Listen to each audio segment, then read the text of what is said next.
Reconnect and heal today. Welcome to Love Never Dies with Dr. Jamie Turndorf.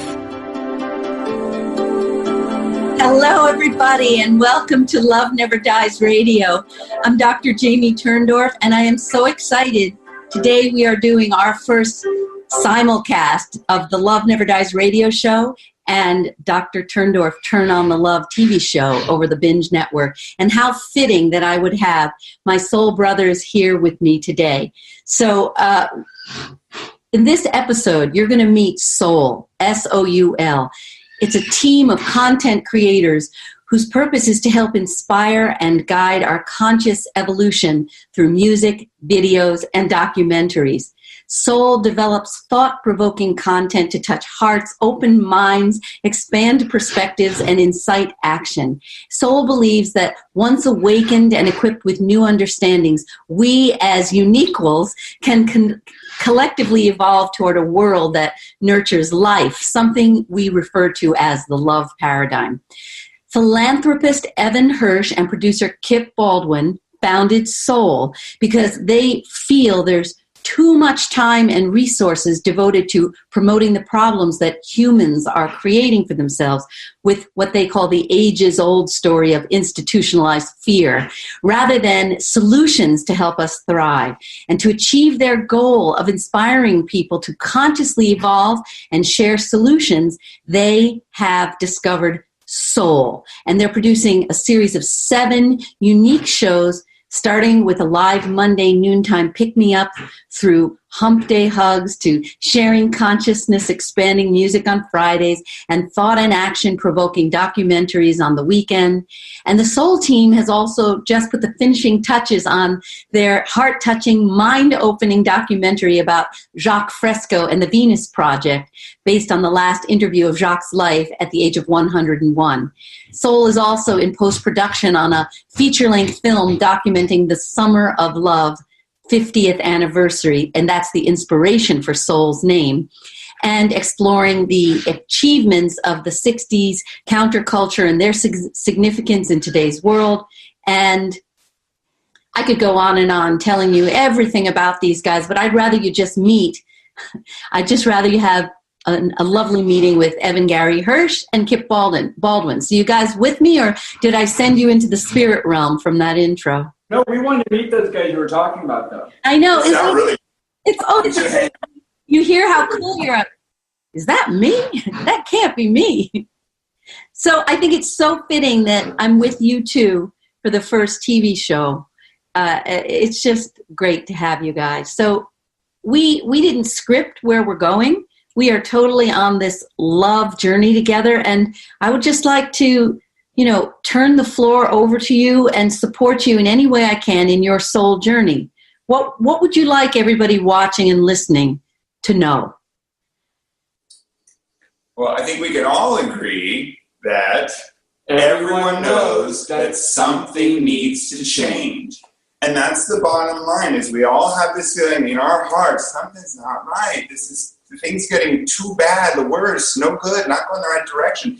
We don't see hope. We don't see solutions. We don't see that presidential candidate that's going to come and actually fix everything, make reparations to the damage that we clearly see is already done, let alone having to guess where we might be going in the future. But just seeing the harm and the pain and the tragedy that we see now and wanting to do something about it, and it seems like so many people feel their hands are tied and that the only power they have is their vote or their, calling their senator, whatever. It just seems like we feel there's not that empowerment to go and participate in this evolution of our human family towards what we clearly have the potential to be, which is collaborative, unified, forward-thinking, present being, seeking that harmony, following our simple biological imperative to survive, i.e. to thrive, as our 1,400 cubic centimeter incredibly powerful rocket science brains can easily lead us to do if we find a way through the fog that our intellect is all encapsulated in because of the programming of fear paradigm. You know what I think you're talking about is that we were really wired for love and connection. We internally are wired for love and connection, absolutely. It's in our DNA. People like E.O. Wilson have proven this through sociobiology and the fact that we are a eusocial or ultra-social being. Absolutely, we are wired for it, but we have yet been conditioned. You can say our brains have been hijacked. Our thinking process is not coming from our heart. It's coming from a model that was exhibited to us as we were being brought up in this world, to accept competition, holier than thou, pointing fingers, judging everything incessantly, no matter the consequences, etc., etc., etc.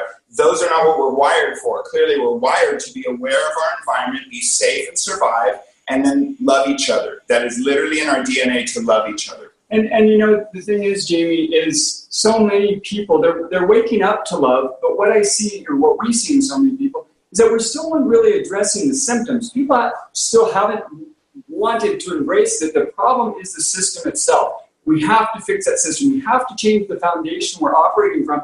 Otherwise, nothing else is going to take hold. But instead, we're trying to fix this symptom and that symptom, and they just keep popping up more and more and more. Because, quite frankly, it serves the system as is for us to continue to have problems. Problems are profit.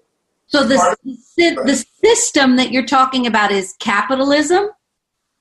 It's more than that, Jamie. It's the culture, and the culture seeps into everything. Capitalism isn't the reason that we, harass or give people a hard time about things and behave in such an antagonistic way.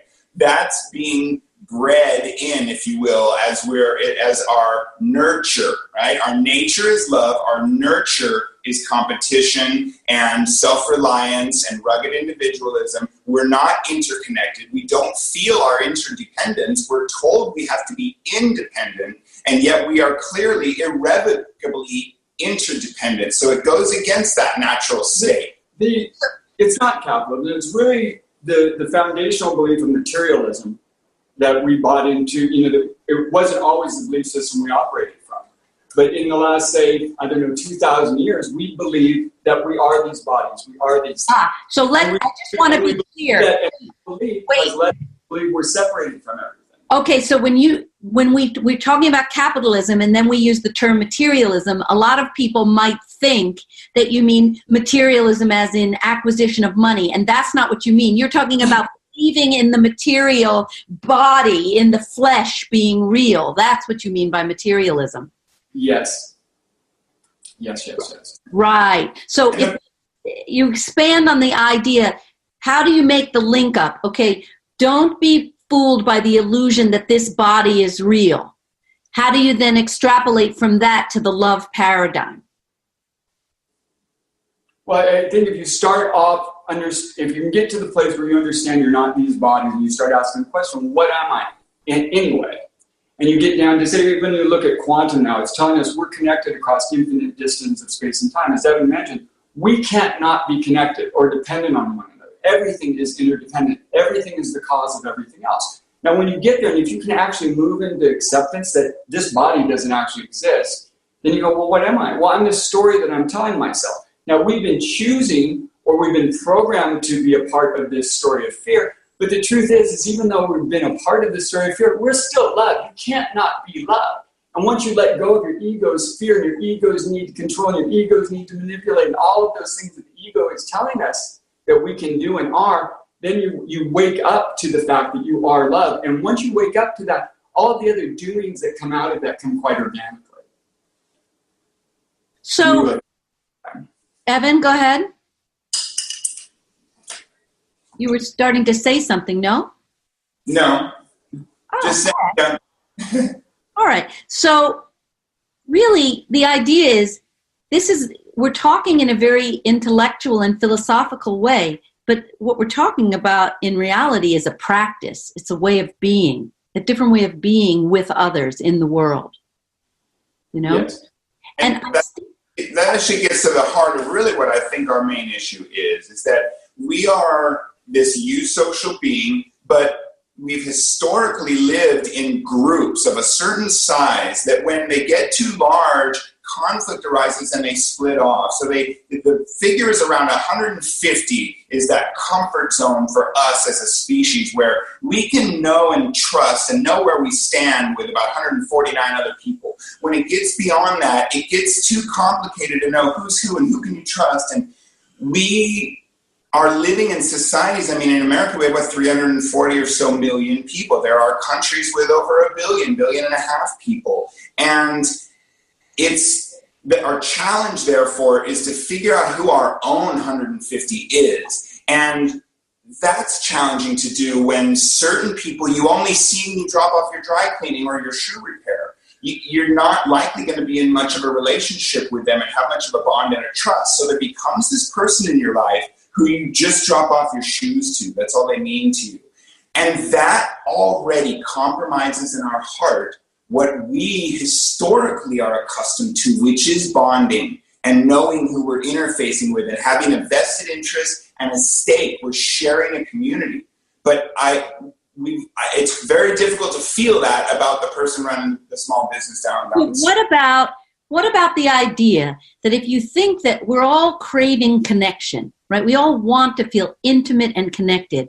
And so the way I have always lived my life is whenever I connect with I meet someone, even in a dry cleaner, I try to connect with that person on a soul level, right? So like, for example, if I get into a cab in New York City, before my foot comes off the pavement, the cab driver is saying to me, last night the wife and I had an argument. And he starts telling me the story of his life because there's some kind of vibe I must be putting out. I want to connect to you. So he connects to me. So I'm thinking that the revolution really happens one interaction at a time, moment to moment, that I see you and I connect to you, Evan, and you, Kip, and I make you a part of my soul tribe. What do you think? Well, I think, yes, that's certainly part of it. But I also think that it's also waking up again to the truth that whether we want to be connected or not, we are connected. We can't not be. And if you can get to the place where you accept that as fact, it starts to change fundamentally how you approach not just a relationship with each other, but with all life itself. How you treat the environment, how you handle animals. The values that you were describing of the competitiveness, the materialistic, not as in the body, but the monetary acquisition, the one-upmanship. A lot of these things that you were describing sound particularly Western, American, Western. And so how do you think Eastern cultures, people who, live in other non-Western cultures, how do you think they're doing in terms of your soul and love paradigm? Speaking for myself personally, I don't know. I don't live in other countries. I can say that from what I know of them and their history, for instance, a lot of the wisdom teachings out of India, they bought into this entirely differently, and we're telling an entirely different story than we have been in the West. And that's what you see more and more the West doing, is integrating these Eastern teachings or Eastern philosophies, or even indigenous peoples. When we came here, when the West came to this country, to Turtle Island, as the Native Americans called it, they knew we were insane. They had a name for it, so it was called Witigo. And it was a disease of greed, the disease of profit, the disease of cannibalism, of eating life itself. Well, if you look at what capitalism really does and materialism, it kind of is like a zombie apocalypse. It spreads around, it touches everything, and consumes and consumes and consumes, and causes us to separate more and more from one another. So I guess to answer your question, I think that a lot of this is the things that we're trying to move beyond now and change this story from is a very Western-oriented belief system. And I will say, as someone who's traveled in the East, that it leaves a stark impression on my mind that the most common symbol I've seen the world over is the red and white sign of a beverage that we all know. And when I think of I compare everything to our biological imperative to survive and using our intelligent brains to thrive within that surviving. That's my standard of are we doing it? Are we living to our potential, or are we harming ourselves? Or are we compromising our ability to thrive individually and collectively? And when you see that the